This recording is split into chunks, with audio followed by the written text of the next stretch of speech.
Today, in this session, we are going to learn a new topic, that is Chapter 5, Fractions. Since it is a new concept for Standard 5, we are first going to understand this concept. Today, we will study and understand what is a fraction. A fraction means equal parts of a whole number or a collection. Also, a fraction means a number that is used to show how many equal parts are there. To understand fractions, let's see some examples. Your mother has boiled one egg and you are told to share it with your sibling. What will you do? You will cut the egg into half and eat it. Here you had a whole egg, that is one full part, and you divided it and you made two equal parts. Here you practiced the concept of fraction. Our next example is a chocolate. When looking at this chocolate, we see that a chocolate has four parts, four cubes. We can say that a whole chocolate can be divided into four parts.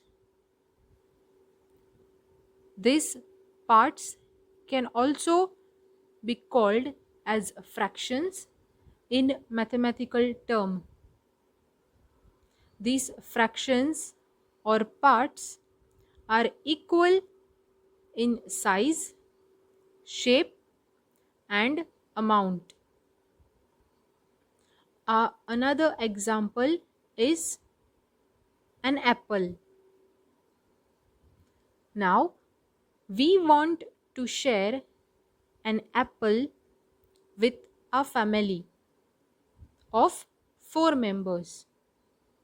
What we do is we cut an apple into 4 equal parts.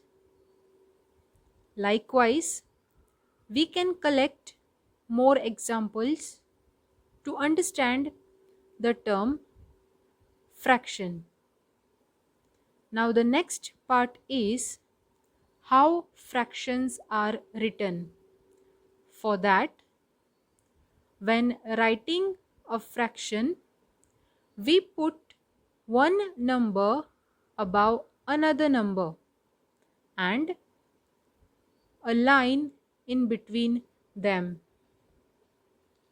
The number which is in the top of the line is known as the numerator, and the number below the line is called the denominator. Going back to the example of an egg, when the egg was cut into two equal portions, those equal halves can be written as half, that is 1 upon 2. Here 1 is the numerator and 2 is the denominator. Our next example was chocolate and apple. Since both of these were divided into 4 equal parts, the fraction can be written as the first part will be 1 upon 4, the second part will be 2 upon 4, the third part will be 3 upon 4, and now considering the fourth part, we cannot write the fourth part as 4 upon 4. Here the numbers 1, 2 and 3 are the numerators, whereas 4 is the denominator. Talking about the fourth part, we cannot write 4 upon 4 because if we sum it or we take a value of it, the answer will be 1. That is, 4 upon 4 is 1, which also tells us that 1 was the whole object. So, the fourth part will be 4 itself. Now, talking about the next example, we have a pizza. A pizza usually has 6 slices. So, these 6 slices and 1 per slice can be rectified as 1/6, 2/6, 3/6, 4/6 and so on, like 5/6 and the last 6th part, the 6 itself. This term is called as equivalent fractions. Now, we will take another example, or before that, we will understand that equivalent fraction means the value of all fractions is same. Now, for this equivalent fraction, we will take an example of a circle. This is a circle. Here, the circle is divided into 3 equal parts. From these 3 parts, 2 parts are colored.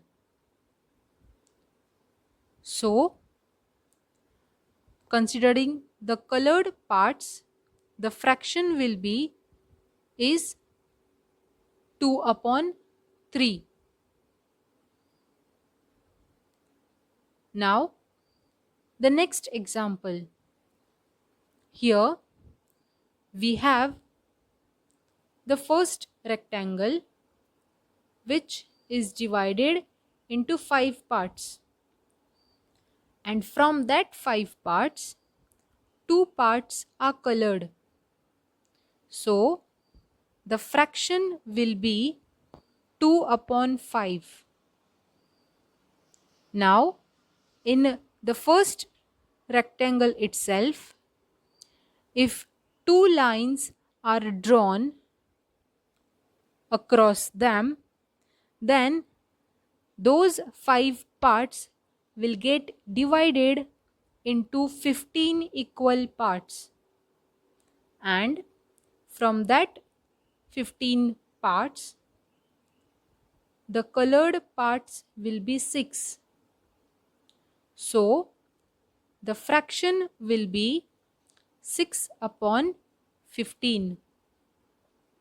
Now, the second rectangle was obtained from the first rectangle itself, which tells us or which makes us understand that 2 upon 5 is equals to 6 upon 15.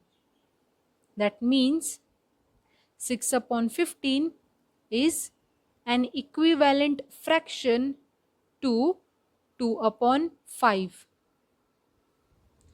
This was all about today's session.